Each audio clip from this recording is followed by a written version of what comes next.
Arnold Palmer, l'un des plus grands golfeurs de l'histoire, est mort dimanche à Pittsburgh, aux États-Unis, à l'âge de 87 ans. The King, son surnom, était devenu une véritable légende. Par son charisme et son style flamboyant, Palmer a largement contribué à populariser le golf à travers le monde et à en faire un véritable business. La mémoire de Palmer a été aussitôt saluée par Tiger Woods, l'autre plus grand golfeur de tous les temps, et par Rory McIlroy, son fidèle compagnon de golf. Barack Obama en personne a lui aussi tweeté dès dimanche soir. Le King était aussi extraordinaire sur un parcours que généreux pour les autres. Il faudra patienter jusqu'en 2017 pour entendre encore ces sons provenant du marché ivoirien de l'artisanat MIVA. L'événement a refermé ses portes à Abidjan. Le MIVA 2016 a enregistré environ 30 000 visiteurs selon les organisateurs. Des visions alternatives du monde sont montées en puissance, depuis les pays les plus riches comme les plus pauvres.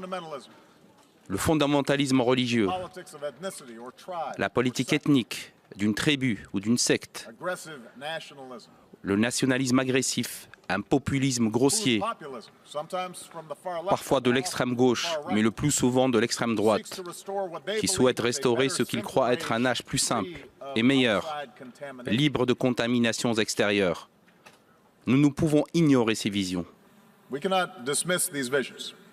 Des milliers d'enfants sont écrasés sous les bombes.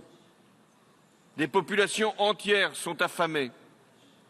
Les convois humanitaires sont attaqués. Des armes chimiques sont utilisées. Eh bien, je n'ai qu'un seul mot à dire. Ça suffit. Le régime est responsable de son échec et il ne peut pas s'exonérer sur des erreurs qui auraient pu être commises par d'autres. Et je dis à ces soutiens étrangers que chacun connaît ici qu'ils doivent forcer la paix. Sinon, ils porteront avec le régime la responsabilité de la partition et du chaos en Syrie. Le projet d'urgence d'appui à l'éducation de base a pour mission, entre autres, d'améliorer les conditions de travail dans le système éducatif ivoirien. Dans le cadre de ce projet, les structures déconcentrées du ministère de l'Éducation nationale viennent de recevoir 16 véhicules d'un montant de plus de 400 millions de francs CFA.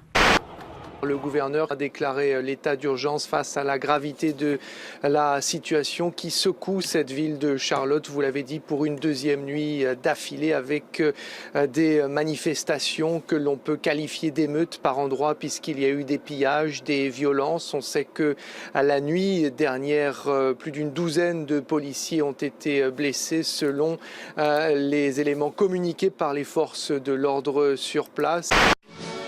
En déplacement lundi matin dans le nord de la France, François Hollande a confirmé que la jungle de Calais devait être complètement et définitivement fermée. Les migrants seront déplacés progressivement et réorientés vers d'autres centres d'accueil répartis en France. Si le président n'a pas donné de date pour la fermeture du camp, il a rappelé les Britanniques à leurs obligations.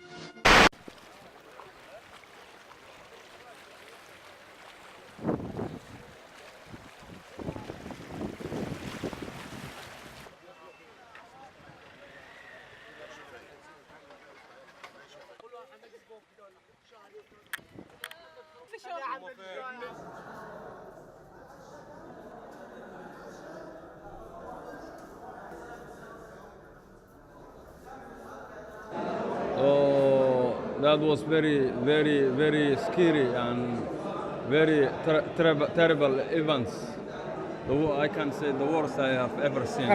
Alors, autre grand titre de l'actualité économique ce matin, on parle à nouveau de cet immense piratage de données chez Yahoo. Oui, une faille qui concerne 500 millions de comptes d'utilisateurs, un piratage qui est l'œuvre d'une entreprise, d'un État en tout cas, c'est ce que dit Yahoo, qui assure que les données bancaires des utilisateurs ne sont pas affectées. En revanche, des noms, des numéros de téléphone, des dates de naissance auraient été dérobés. Ce scandale intervient au moment même où Yahoo doit être racheté par le géant des télécommunications Verizon, américain bien entendu. Les Suisses ont dit oui ce dimanche à la loi sur le renseignement. Ce texte donne davantage de pouvoir aux services secrets, désormais autorisés à surveiller les communications et les activités sur Internet. La loi avait été votée l'an dernier, mais des partis politiques et des associations s'y opposaient, estimant qu'il y avait là un risque de violation de la vie privée. Le texte a donc été soumis à référendum et les 2 tiers des électeurs se sont prononcés pour cette loi sur la surveillance électronique.